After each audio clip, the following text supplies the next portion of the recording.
We are right under a family of the second largest lemur, the Diadem Sifaka.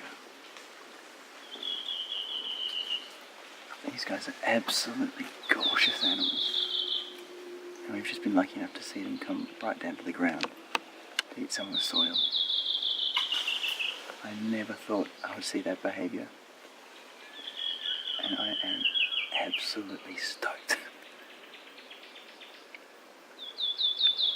These guys are perfectly adapted to spend their entire lives in the trees, and it's very rare they come down and you get to see them actually on the ground. The Diadem Sifaka measures at over 3 feet in length, half of which is tail, and weighs in at up to 7 kilos, or 15 pounds, making it the second largest living lemur species, behind only the Indri. These Sifakas, though, are regarded as one of, if not the most beautiful, of all the lemur species, with their striking coloration and luscious fur. To help make sure that gorgeous fur stays dry, clean, and able to best protect the Sifakas from the elements, these primates, like other lemurs, have seen their jaws evolve to allow them to groom themselves and others most effectively. The bottom jaw has what is known as a tooth comb, where the front teeth arrange themselves into what looks very similar to a hair comb. Bizarrely, lemurs also have a second tongue. This sublingua, as it is referred to, helps with grooming and cleaning the tooth comb. Like all Sifaka species, the diadems are listed as critically endangered by the IUCN. It's unsure just how many of the species remain, but this makes the national parks and protected reserves in and around Andasibe, such as Muntadia National Park or the Metsinzu and Maramazar reserves, that much more important when it comes to the conservation of the species. A number of the Diadem Sifakas within Lemurs have been involved in a relocation program, and they've been brought here. A number of them have got collars on that you can see, and they've been part of a study to show that hopefully these animals can be reintroduced to these areas in the national parks and survive. And so far, there's been great success. Several of these groups have actually reproduced, and they think now 2 generations of these lemurs have reproduced in the national parks, which is really exciting and provides a lot of hope for the species. The Diadem Sifaka went extinct within the Lemurs Special Reserve, widely referred to as Andasibe National Park, in 1973, and it wasn't until the translocation project went ahead in 2006 that the Diadem Sifaka and the black and white rough lemur returned to the forests here. That the relocated Sifakas have been able to breed in their new homes, and that it has even led to at least 2 generations of infants now, is a very exciting turn of events. So far, from what we're hearing, it's safe to say that the program has been a great success. With this in mind, it made it that much more special to sit and watch this little juvenile playing with their family. We'd been watching the adult for probably 10 minutes or so when the baby appeared, coming down from a group resting above this adult. It was adorable watching them play and be a bit of a nuisance to the adult. Baby Sifakas, like all baby lemurs, are very cute. Watching this young one playing with family was such a joy. Diadem Sifakas give birth to 1 baby after a gestation period of 6 months.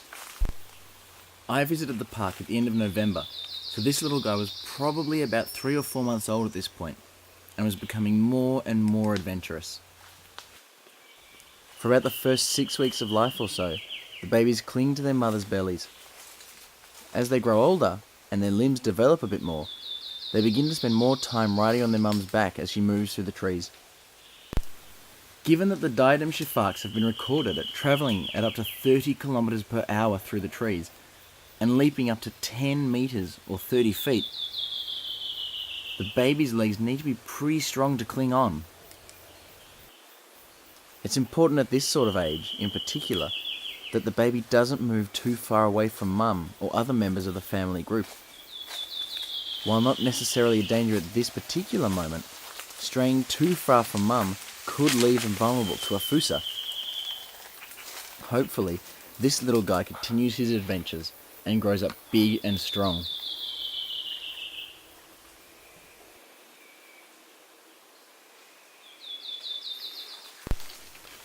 We got incredibly lucky while watching these lemurs. They rarely come down to the ground, occasionally doing so to find particular strong-smelling plants that are known to parasitize the roots of trees or vines. But they also come to the ground to eat dirt.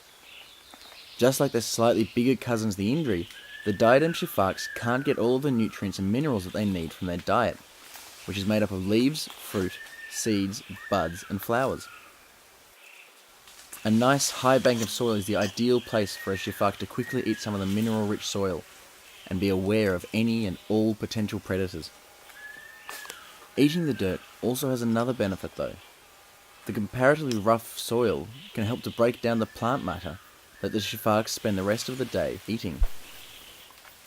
This is very important to these lemurs, as they need to eat a very high energy diet to keep up with the amount they have to move in a day to make sure that their territory is safe from other Sifaks. They're totally fine though with other species, such as the Indri or the red-fronted brown lemur spending time within their territory. Diadem Sifaks are thought to spend the most time of all lemur species patrolling, marking and foraging within their territory, and can move up to a mile in a single day.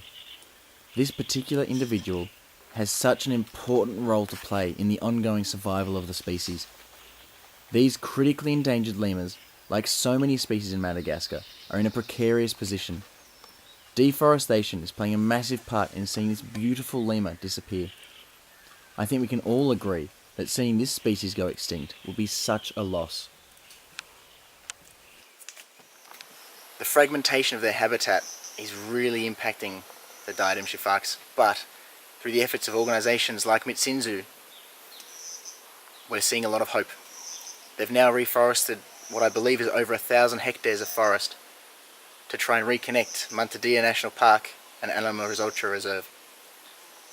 Mammoth effort, and the results are showing. Hopefully, this shows that these species can be maintained and can survive into the future. But they need all the help they can get. So if you've learned something in this video about the Diadem Sifaka, make sure you give it a share, or like, or a comment, tag some friends. Spread the message. Raising awareness is the best way for those of us at home to save species, without donating, that is. But go outside, check out the Mitsinzu Association online, find out what they're doing to save these animals, and get involved. Get out there and get wild. Thanks for joining us, guys, and we'll see you next time.